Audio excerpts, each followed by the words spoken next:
Welcome one and all, Nyanko here, and today I'm here to talk about a anime and a TV series that we all know called Black Butler. So if you don't know what Black Butler is, then what rock are you living under? No, sorry. So Black Butler is a very popular manga and anime series about Ciel Phantom Hive and his demon butler, Sebastian. And they work for the Queen as the Queen's guard dog. So basically they police the underground in England. And the story follows around them and all of the situations that they end up getting into. So when he's at his home, he's kind of cared for by his butler, Tanaka. There's Finny, the gardener. He's like super strong. Doesn't know his own strength and loves animals but kind of breaks everything that's around him. You've got Mayrin, the maid, who can't see anything close up. She's got like really good long range vision but she can't see anything. And then you've got Bardroy, the chef, who constantly blows everything up or flamethrowers it to charcoal. So poor Sebastian's got his hands full there. But as you go through the story, you start to learn more about these three characters and even Tanaka's background and everything that went on that brought them to be with Ciel and Sebastian. And then you've got other characters, like you've got Madame Red and her butler Growl. You've got I can never remember his name. Lau? Yeah, Lau. And his sister character. They're kind of weird, but they run opium dens in London. But he's always teetering on getting Ciel on his Ciel getting on like his case because the Queen's not sure how she feels on opium yet. You've got Scotland Yard who are in it, but they're kind of not really important. They just kind of clash with Ciel a little bit from time to time. And then you've got Agni and Prince Soma, who end up coming in and becoming good friends with Ciel, although they do fall out in the manga quite badly. So yeah, the series got really, really popular back in like 2011. The manga's been going longer than that, but I think it was probably 2014 when I watched the anime for the first time. And really got into the manga as well because I remember watching the first season and then trying season 2, which we do not speak about. Season 2 is just a travesty, which is not spoken about. It's just bad fan fiction basically. To be fair, the second half of the first season as well is bad fan fiction because there wasn't enough content, I don't think, to go off to make a full first 24-episode season.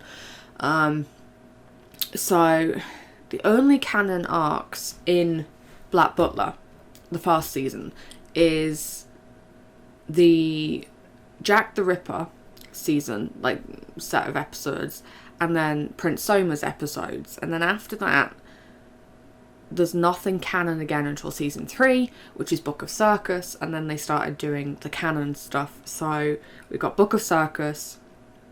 We then got Book of Murder, which is I think a 2-part movie, and then we got Book of Atlantic, which is again another movie set, which is the different arcs in the manga being actually fully adapted. And now there are more arcs after that, and stuff goes down in Book of Atlantic that sets up the main bad guy for the rest of the manga, and who we hadn't realised had been working in the background continuously since the beginning. So it's quite interesting. If they're going, I'm really hoping they adapt what's just happened in the manga into a series as well, because oh boy does it get good. But at the moment where I am in the manga now, I'm a few chapters behind because we get a chapter a month, so I kind of let it build up for the year.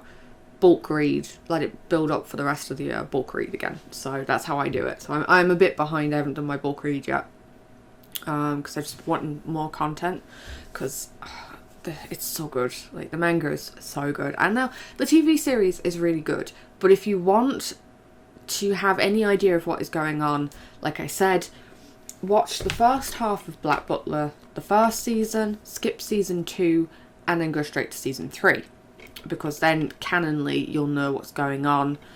And characters resurface in this towards the end of it who actually don't make another appearance until season 3.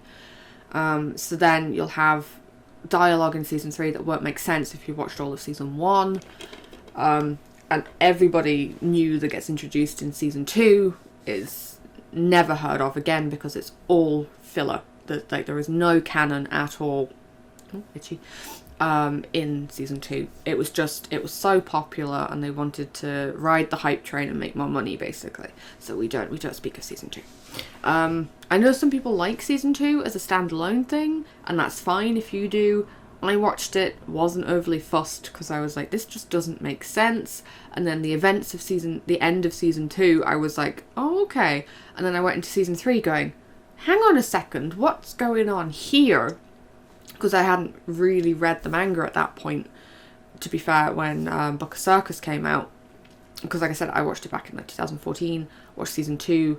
Didn't really know there was a manga until one of my friends was like, oh, you've only seen the series. You should read the manga, it makes a lot more sense. So I then went and read the manga, especially because Book of Circus wasn't making sense to me when that came out, and I was very confused and like what? So yeah, I went and read the manga, and it makes a lot more sense. And damn, does it get dark, but does it get bleeming good. Fucking love that manga. So you learn more about CL. A lot of the stuff you learn about CL you do learn in Book of Circus, which is really good. You then build on that more, and you get more information as you go along. Like I said, you get more backstory into Finney, you get more backstory into Baldroy. I can't pronounce anything today. And you get more info on Mei Rin, currently in the manga, because it's going into all of their backstories and how they met Sebastian and CL and their loyalties to him. Because I'm not going to spoil it if you haven't read the manga. Big stuff is currently going down in the manga, and there's a new character that's just come back in. Well, there's a character who was technically in it in flashbacks, he's now back in it full time, and we know more about him, but we don't know fully how he's been brought back, or if we do, it's because I haven't read the manga yet, or that part of the manga yet. But it's all very intriguey, and there's a lot of stuff going on, and it was so good. But it is one of those mangas I would recommend you need to binge read, because the problem with there being like a month between chapter releases is, this is also why I started wait until the end of the year and then just binge reading, was because I was reading each chapter every month, and then I was kind of forgetting what was going on, coming back to it and being like, this doesn't make, wait, and then having to reread a few chapters behind to catch myself back up for the first one, or for the new one that I was reading. But no, it's really good. Definitely recommend the manga. Like I said, if you watch the anime in accordance with the storyline, really, really good. It's a great adaptation. Kudos to the animation team. Kudos to the voice acting team, because Japanese and English voice cast, it's just perfect. Now in English, they did put on English accents for them, which I thought was a really nice touch, because it is set in like 1800s, 1900s? Late 1800s, early 1900s Britain. Although we do go to Germany at one point with the Green Witch arc, which is a very good arc. It's a very, very good arc. I would highly recommend this. You at least read up until that point. Because there's another kind of supernatural. So most of the butlers in Black Butler tend to end up being supernatural. So you've got Sebastian, who's a demon. You've got Grell, who's a Grim Reaper. You've got Agni, who's kind of blessed by God, or one of the gods. And then you've got the Green Witch's Butler, who's kind of almost like a werewolf, but it's not fully stated he's a werewolf, but he's something. He ain't human, that's for sure. And yeah, so I mean, yeah, it's so good. It's like I said, yeah, English cast is great, Japanese cast is great. I've watched it in both. I couldn't fault them. I thought the English accents were a nice touch for the English version, whereas in the Japanese they just were speaking Japanese, which is fair, because I mean I couldn't imagine trying to watch Japanese voice actors try to put an English accent onto Japanese. I mean, I don't know how that would work, but when you have it in English, it makes sense to put an English accent on it.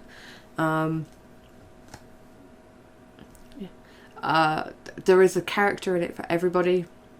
Now, I know a lot of people like simp for Sebastian, and I mean, can you blame them? A lot of people simp for Grell.